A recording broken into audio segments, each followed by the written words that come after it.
Assalamualaikum warahmatullahi wabarakatuh.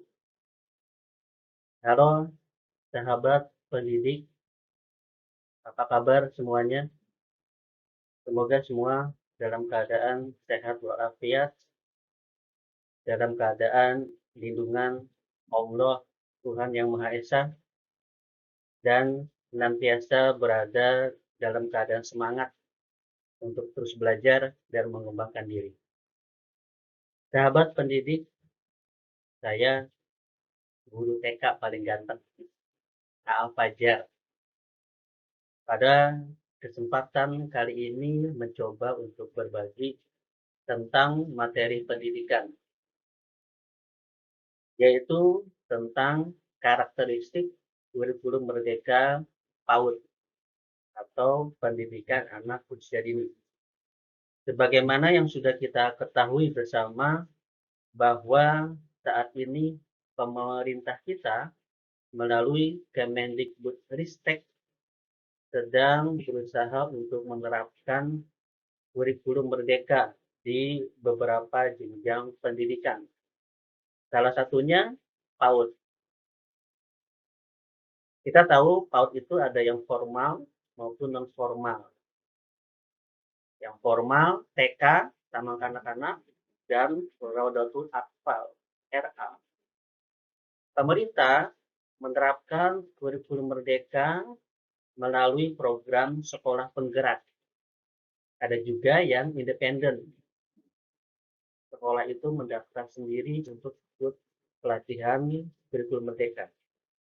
Nah, alhamdulillah sekolah saya TK Sudirman terpilih oleh pemerintah ditunjuk sebagai sekolah penggerak.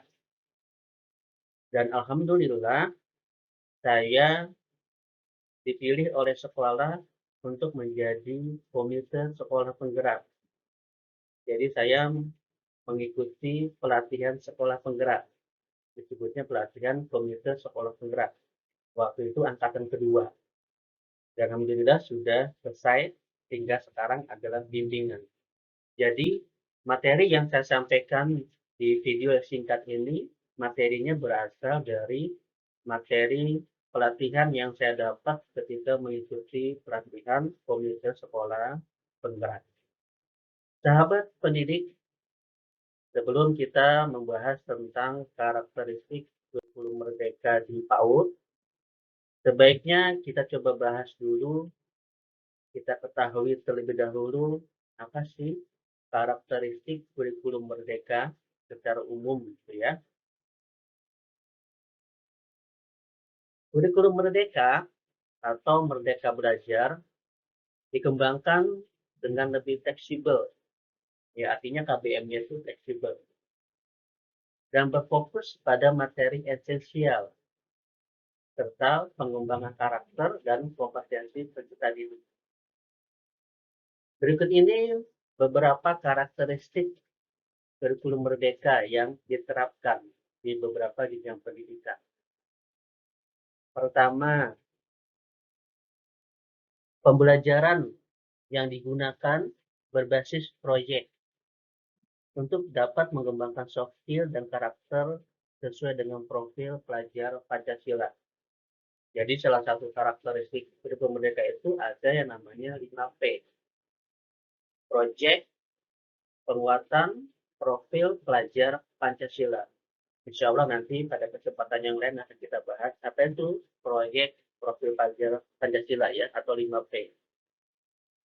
Kemudian yang kedua, pembelajarannya fokus terhadap materi esensial sehingga terdapat waktu untuk pembelajaran yang mendalam bagi kompetensi dasar ya. Contohnya kalau di PAUD itu literasi dan numerasi. Kita tahu ya kalau di PAUD ini mengenai pembelajaran literasi, baca tulis masih pro kontra ya. Ada yang boleh, ada yang tidak. Nah, nanti coba lain waktu kita bahas ya mengenai materi literasi dan numerasi ini.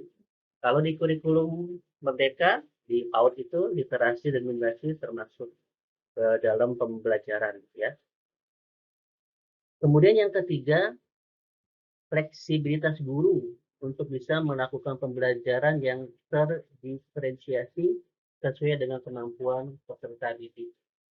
Jadi pembelajarannya tidak satu untuk semua murid, tapi terdiferensiasi, berbeda-beda sesuai dengan kebutuhan dari peserta didik. Kurikulum Merdeka memiliki keunggulan. Apa saja keunggulan dari kurikulum Merdeka ini? Yang pertama, materi yang diajarkan lebih sederhana, mendalam, dan fokus terhadap materi esensial saja. Oleh karena itu, peserta didik bisa belajar secara lebih mendalam dan tidak terburu-buru dalam proses pembelajaran hingga akan lebih paham dengan apa yang dipelajari. Kedua, guru juga lebih leluasa untuk mengajar sesuai dengan tahap capaian dan perkembangan peserta didik. Yang tadi ya, karakteristik kurikulum Merdeka kan pembelajarannya terdiferensiasi. Ya, nih, jadi guru mengajarnya sesuai dengan perkembangan peserta didik. Selain itu, sekolah juga memiliki wewenang untuk mengembangkan kurikulum sesuai dengan satuan pendidikan dan peserta didik. Artinya sekolah itu boleh merancang kurikulum yang sudah ditetapkan oleh pemerintah itu sesuai dengan karakteristik sekolahnya, visi misi sekolahnya, kondisi dan keadaan sekolahnya. Jadi nanti dalam satu kecamatan itu sekolah yang ada bisa berbeda rancangan kurikulumnya. Yaitu tadi nih ya, karena pemerintah memberikan kewenangan untuk satuan pendidikan untuk merancang kurikulum sesuai dengan karakteristik sekolah. Insya Allah nanti ini juga akan kita bahas pada video berikutnya ya. Kemudian lebih relevan dan interaktif. Ya, jadi pembelajarannya lebih relevan dan interaktif karena pembelajaran melalui kegiatan proyek yang memberikan kesempatan kepada peserta didik untuk lebih aktif dalam mengeksplorasi isu-isu aktual. Baik, sekarang kita masuk ke mengenai karakteristik kurikulum Merdeka PAUD. Di PAUD ada beberapa karakteristik kurikulum Merdeka. Karakteristik ini ada sebagai apa ya? Sebagai wujud, sebagai tanda untuk bisa mewujudkan tagline ya. Kalau di PAUD itu ada tagline di kurikulum Merdekanya yaitu Merdeka Belajar, Merdeka Bermain. Karena kita tahu ya mau bagaimanapun anak PAUD itu lebih butuh untuk bermain. Kalau seperti kita orang dewasa butuh bekerja. Kalau mereka anak-anak butuh bermain. Nah, di kurikulum Merdeka ini belajarnya ditekankan melalui bermain. Oke. Jadi ini ada beberapa mengenai karakteristik kurikulum Merdeka di PAUD. Yang pertama, penguatan kegiatan bermain yang bermakna sebagai proses belajar anak. Yang kedua, menguatkan PAUD dan relevansinya sebagai fase fondasi dari pengembangan karakter anak maupun kesiapannya dalam bersekolah pada jenjang berikutnya. Tiga, memberikan dorongan kecintaan pada dunia literasi dan numerasi sejak dini.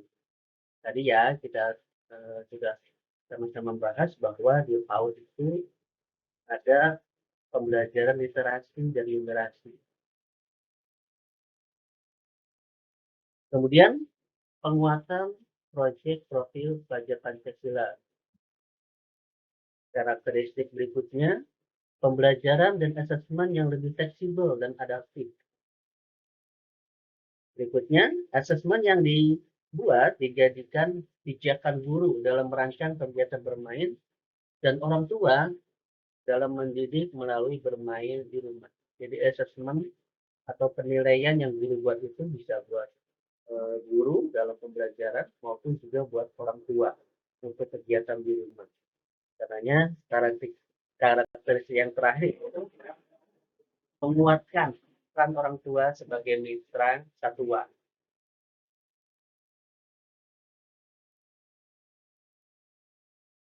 Karena itu, di kurikulum Merdeka PAUD ini ada beberapa hal yang perlu diperhatikan oleh guru dalam melaksanakan pembelajaran. Yaitu yang pertama, pembelajaran berpusat pada peserta didik.